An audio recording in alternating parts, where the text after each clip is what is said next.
Comecei a trabalhar em uma fazenda de rosas há cerca de 4 anos. Meu irmão me indicou em uma vaga e minha tia Lili e eu fomos contratados na hora, dadas nossa experiência prévia em horticultura. Foi um trabalho mais difícil do que eu tinha previsto, pois não só tínhamos que cuidar das rosas nas estufas, mas também tínhamos que lidar com as plantas invasoras no enorme jardim. Não havia ar-condicionado, e quando as temperaturas subiam nos meses de verão encontrávamos sombra sempre que possível. Haviam muitas árvores e depósitos cobertos, e algumas das rosas tinham crescido tão densas, que durante as pausas nós às vezes apenas passávamos o tempo embaixo das que tinham crescido mais. Nós fazíamos nossas próprias horas e nosso chefe, um dragão terrível de mulher, aparecia raramente lá para respirar em nossos pescoços. De agora em diante, vamos chamá-la de chefe dragão. Meu irmão foi demitido depois de ser acusado de invadir a casa dela. Ele não tinha invadido, de fato ninguém tinha, nós soubemos mais tarde. Ela era apenas uma maluca, mas minha tia e eu ficamos até que obrigações familiares a mantinham em casa mais vezes do que ela vinha trabalhar. Havia uma grande troca de trabalhadores, que iam e vinham, geralmente devido ao quão desagradável nossa chefe era, mas a única constante era Tommy. Tommy era um homem mais velho que era mais ou menos gentil, mas um pouco fora da casinha. Ele trabalhou lá por 9 anos até aquele momento. No final do primeiro ano, ele e eu éramos os únicos trabalhando na fazenda, e ele parecia inofensivo. Nossas conversas durante nossos intervalos eram inocentes e tranquilas. Eu soube que ele tinha se mudado da Virgínia alguns anos antes com sua mãe idosa, mas ele nunca me disse porque sua família que ficou lá nunca falou com ele e eu nunca perguntei. Sou uma pessoa reservada e achei que não era da minha conta. Mas com o passar do tempo, as coisas começaram a ficar estranhas. Tom me perguntava sobre meu namorado, perguntava coisas estranhas como se alguma vez nos beijamos, se compartilhávamos uma cama juntos, se íamos nos casar. Cada vez eu dizia a ele que eu não achava que eram coisas apropriadas para perguntar a um colega de trabalho e deixava por isso. Tommy sempre teve um problema de ficar encarando. Achei que era devido à má socialização, mas era muito perturbante. O encarar piorou, de alguma forma, quando ele começou a trabalhar no lado oposto da propriedade. Às vezes eu o pegava agachado debaixo de um arbusto grande ou debaixo de uma árvore, apenas me vendo trabalhar. Se eu o visse debaixo de uma árvore, eu iria sentar no meu carro e ter a minha pausa lá. Tommy também estava incrivelmente quieto quando se movia. Às vezes eu me levantava para encontrá-lo bem atrás de mim. Eu tenho uma ansiedade terrivelmente ruim e isso não me ajudava. Ficou tão ruim que eu disse a ele para parar ou eu o socaria. Perguntei à chefe dragão sobre ele um dia durante um de seus raros dias de bom humor, mas ela me confidenciou que enquanto ele trabalhava lá há anos, ela não sabia muito sobre ele. Ela me garantiu, no entanto, que ele não machucaria uma mosca. A chefe dragão tinha uma tendência para mentir o máximo que ela pudesse. O primeiro verão virou outono e quando o inverno chegou o trabalho terminou. Comecei no ano seguinte, feliz por trabalhar ao ar livre. Eu tinha quase completamente esquecido sobre Tommy, mas lá estava ele, trabalhando também. Falei com ele o mínimo possível, e quando tínhamos um novo contratado, sempre me certifiquei de ficar perto deles mesmo que sua estadia fosse temporária. Durante os dias de trabalho esporádicos da Lily, eu ficava colado a ela. Mas ainda haviam dias, muitos, onde eu estava sozinho com Tommy. Um dia, enquanto aparávamos em volta de uma roseira, pisei em um ninho de vespas. Fui direto para a casa da chefe dragão, onde seu agora ex-marido, Steve, um homem muito gentil, que agora considero um dos meus melhores amigos, me deu remédio, me observou certificando-se de que eu não era alérgica, e me ofereceu um lugar para dormir em seu quarto de hóspedes. Quando decidi ir para casa, a chefe dragão mandou o Tommy me seguir no caminhão de trabalho no caso de algo acontecer. Eu gostaria de ter batido meu pé e dito que não, mas se você já irritou um monte de vespas, você sabe o quanto suas picadas doem. Eu queria chegar em casa antes que o remédio entrasse em ação e me fizesse dormir. Não sabia que isso daria ao Tommy a oportunidade perfeita de saber onde eu morava. Como ele soube sobre onde minha tia morava, no entanto, ainda é um mistério. Visitava muito a Lily, já que ela morava a 5 minutos de mim. Ao lado dela havia um parque público onde as pessoas estavam sempre indo e vindo. Um dia recebi uma ligação dela dizendo que Tommy estava no caminho que levava ao parque, e quando ela perguntou o que ele estava fazendo, ele disse a ela que sabia que eu visitava muitas vezes e ele esperava me ver. Minha tia é corajosa e lhe disse para parar de ser assustadora e ir embora. Era propriedade pública, no entanto, e Tommy poderia fazer o que quisesse. O que o tornou mais assustador é que Tommy não dirigia. O caminhão de trabalho era raramente autorizado a sair da propriedade, e Tommy, eu aprendi mais tarde, perdeu sua carteira anos antes por causa de dirigir alcoolizado. Então ele tinha andado em sua bicicleta de seu trailer perto da fazenda de Rosas, quase 30 quilômetros para o parque ao lado da casa de Lily. Eu contei a chefe Dragão e ela deu de ombros, mas me revelou que ele frequentemente ia à minha cidade e até esteve no meu bairro, porque ele tinha dito a ela um dia que eu não estava em casa. Ele disse que eu estava sempre em casa ou na casa da minha tia. Lentamente me ocorreu o que estava acontecendo. Ele estava me perseguindo. A chefe Dragão disse que ela cuidaria disso, até me deu um abraço. Ela não fez nada, e eu nunca vou perdoá-la por isso. Muito pouco me assusta. Sou uma garota que cresceu no campo. Tommy, embora pequeno e na casa dos 50 anos, me assustou. Eu o veria na cidade, ou no cruzamento do meu conjunto habitacional, apenas de pé e olhando como se estivesse esperando. Larguei meu emprego logo depois e pensei que era o final da história. Eu acabei muito paranoica.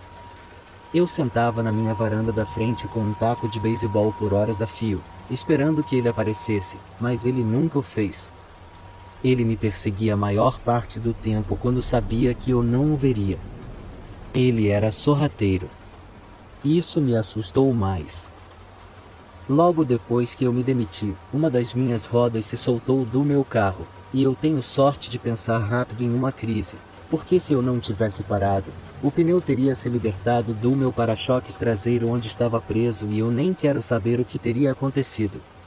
Ele continuou indo ao parque, continuou indo ao meu bairro. Dei um aviso aos meus vizinhos. Lily ficou cada vez mais cansada de sair em seu quintal apenas para vê-lo parado no caminho do parque, olhando com um cigarro entre os lábios. E esperando. Passando pela fazenda de Rosas um dia, ela viu Tommy parado ao lado do velho caminhão da fazenda. Lily parou, jogou seu carro em marcha ré, e desviou para o estacionamento. Ela saiu do carro e começou a fazer perguntas, que ele não respondeu. Ela ficou tão brava, que chutou a lateral do caminhão com força suficiente para amassá-lo para evitar de chutá-lo diretamente. Isso foi o suficiente para fazê-lo responder sua próxima pergunta. Ela perguntou-lhe se ele realmente acreditava que ele e eu estávamos em um relacionamento. Ele disse que sim. Eu nunca tinha feito nada para dar essa impressão a este homem. Contra seu melhor julgamento, ela o ameaçou, mas honestamente. Eu a amo por isso. Me deu algumas semanas de paz. Voltei para a fazenda de Rosas com minha tia e meu namorado para pegar nossas coisas eventualmente. Colheres e ferramentas que usamos porque a chefe Dragão era muito pão dura para comprar as ferramentas necessárias para o trabalho. Tommy estava andando ao longo da estrada, olhando, e quando minha tia lhe disse para continuar andando, ele atravessou a rua e se agachou nas árvores e apenas ficava olhando e fumando seu cigarro. Lily chamou a polícia. O oficial veio, um jovem super simpático, e sua presença fez Tommy correr para a floresta. Eu disse a ele o que estava acontecendo e ele me disse que se ele tentasse alguma coisa para obter uma ordem de restrição. Então o policial foi falar com Tommy em seu trailer. Depois disso, os telefonemas começaram. Eu não sei como ele conseguiu o meu número, Até hoje eu me pergunto se minha chefe deu a ele. No começo eu dizia para ele se ferrar, e ele dizia coisas assustadoras como que ele nunca me machucaria. Então comecei a ignorá-lo. Ele me mandou uma mensagem sobre o quanto me amava, ficou irado quando eu não respondi. Ele até me disse para apagar as mensagens do meu telefone. Ele não parava, e ignorá-lo parecia encorajá-lo ainda mais. Ele não parou até eu bloqueá-lo, mas ele continuou seus passeios diários para a cidade e para o parque perto da casa da minha tia. Também temos certeza que ele afrouxou as porcas da roda no meu carro. Assim como o policial com quem falamos, e o juiz, mas sem provas não havia nada que pudéssemos fazer. Foi a gota d'água para o meu namorado, Tim. Tim, um homem muito doce e equilibrado, confrontou-o em seguida. O carro mal parou quando ele saltou e perguntou qual eram as suas intenções. Mais uma vez Tommy foi perguntado se ele achava que eu era sua namorada. Mais uma vez ele disse que sim, mesmo depois que eu tinha deixado extremamente claro que eu não era. Esse foi o confronto que fez Tommy desistir de agir como um idiota gentil e mostrar seu verdadeiro eu. É difícil de descrever. Eu estava sentada no carro com minha tia, e era como se o homem tinha olhos de um tubarão. Fui ao tribunal assim que pude e fiquei com medo que eles não acreditassem em mim, apesar das mensagens e testemunhos. Preenchi os formulários apropriados e depois fui falar na frente do juiz. Vi outras pessoas subirem, darem suas histórias, e algumas foram enviadas para casa de mãos vazias. O juiz estava frio como gelo e eu estava tão aterrorizada. Eu me orgulho de manter minha compostura, mas quando fui lá e comecei a falar, eu comecei a chorar. Eu não me sentia segura em minha própria casa. Eu não me sentia segura na minha própria cidade. Ele era tão quieto quando se movia, sabe, que eu nunca o ouvi se esgueirando atrás de mim. Meu sono foi atormentado por pesadelos onde ele me batia na cabeça com um tijolo. Para minha surpresa, o comportamento do juiz mudou.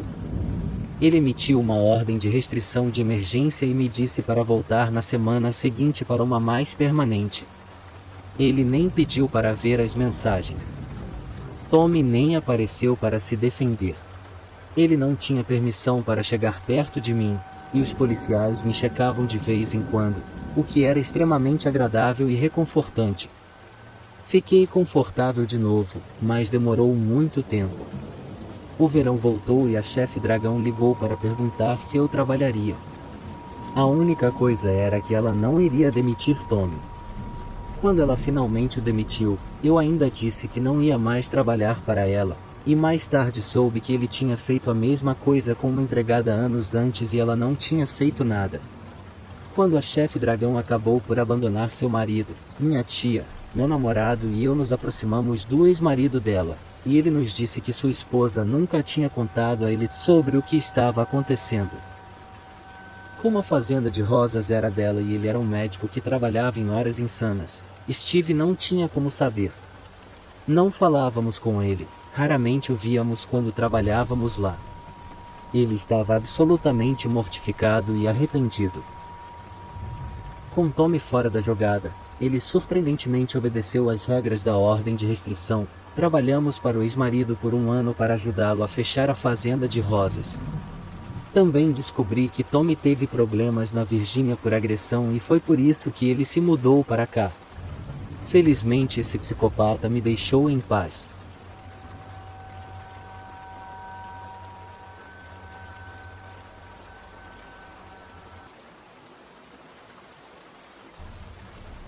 Moro na casa dos meus pais, como estou no final do meu último ano de colégio. Essa história aconteceu há 4 dias. Minha família mora em uma fazenda, então temos uma grande quantidade de terra, e a entrada da fazenda é saindo direto de uma estrada estadual com uma calçada em forma de ferradura. Tínhamos um trailer que ficava no nosso quintal, só porque não tínhamos outro lugar para colocá-lo. Devido à quarentena, estou em casa com meu irmão mais novo. Eu ouço uma buzina lá fora, olho pela janela e posso ver um veículo branco. Estou sentado lá, e o veículo está buzinando como se estivessem esperando alguém sair. Isso me deixou muito desconfortável. O fato de alguém decidir sentar lá e buzinar, não quis ir ver o que era, com medo de possivelmente ser visto. Mas, claro, irmãos mais novos sendo como eles são, ignorou o quão assustador isso realmente era e decidiu andar até a porta à vista de todos os estranhos no veículo. Eu, não me sentindo seguro de apenas ficar sentado lá e deixar meu irmão falar com estranhos que estavam sentados na entrada de carros. Finalmente me levantei para falar com eles. Eu estava muito desconfortável com tudo isso, não de uma forma que era, eu não quero ficar doente, e mais de há um estranho que está buzinando na minha porta. Haviam 2 homens neste caminhão branco, e o que falou comigo estava no banco do passageiro. O motorista parecia bastante nervoso. Toda vez que eu me recusava a dar qualquer informação, ele acabava ligando o veículo e seu amigo tinha que insistir para continuar falando. A primeira coisa que eu assumo é que esse cara tinha um sotaque muito pesado que eu ainda não consigo reconhecer. A melhor suposição que eu tenho é algo europeu. Ele está perguntando sobre o trailer de lixo no meu quintal, se está à venda, o que eu digo que não está. Ele pergunta se alguém está em casa com quem ele poderia falar. Não ouvi exatamente quem ele queria, já que o amigo ligou o motor de novo. Meu melhor palpite é meu pai, enquanto ele insistia para eu chamá-lo ou ligar para ele. Bem, meu pai estava no trabalho, então eu disse que não, e se ele realmente queria ver alguém ele teria que voltar um tempo mais tarde. Então ele insistiu em dar seu número de telefone. Ainda se recusando a deixar o veículo, enquanto eu estava dizendo não. Não adianta pegar o número dele. O trailer não está à venda e qualquer outra pessoa na minha casa falaria exatamente a mesma coisa. Mas ele insiste que eu pegue um jornal ou algo para escrever o número dele. Ele me fez chegar perto para escrever o telefone, onde eu notei a próxima coisa, o número dele. Seu código de área era um número de outro estado. Ele me fez chegar perto, até a janela, que joga toda a coisa do distanciamento da pandemia pelo ralo. Eles só não queriam sair do veículo. Que é o que realmente me deixou desconfortável. Eu estava com muito medo de voltar para minha casa. Eu realmente não queria irritar essas pessoas e virar as costas, recusando-me. Então, eu só segui o que eles pediram para tirar a luz da minha entrada de carros o mais rápido possível. Quando me virava para voltar para dentro, escuto a porta se abrindo, e vejo o homem sorrindo de um jeito aterrorizante. Solto um grito e saio correndo. Ao olhar para trás vejo que outro carro está passando na estrada ao mesmo tempo que isso está acontecendo. O homem assustador percebe, entra no carro e os 2 saem em disparada. Eu disse aos meus pais tudo quando eles chegaram em casa, dei-lhes o número, o qual eles não ligaram porque tudo parecia suspeito. Meu pai decidiu comprar uma arma para ter por perto, caso alguém tente invadir a propriedade por causa desse encontro. Fico imaginando se os homens estavam querendo me puxar para dentro do carro e me sequestrar. Ainda bem que fiquei desconfiado de suas ações suspeitas.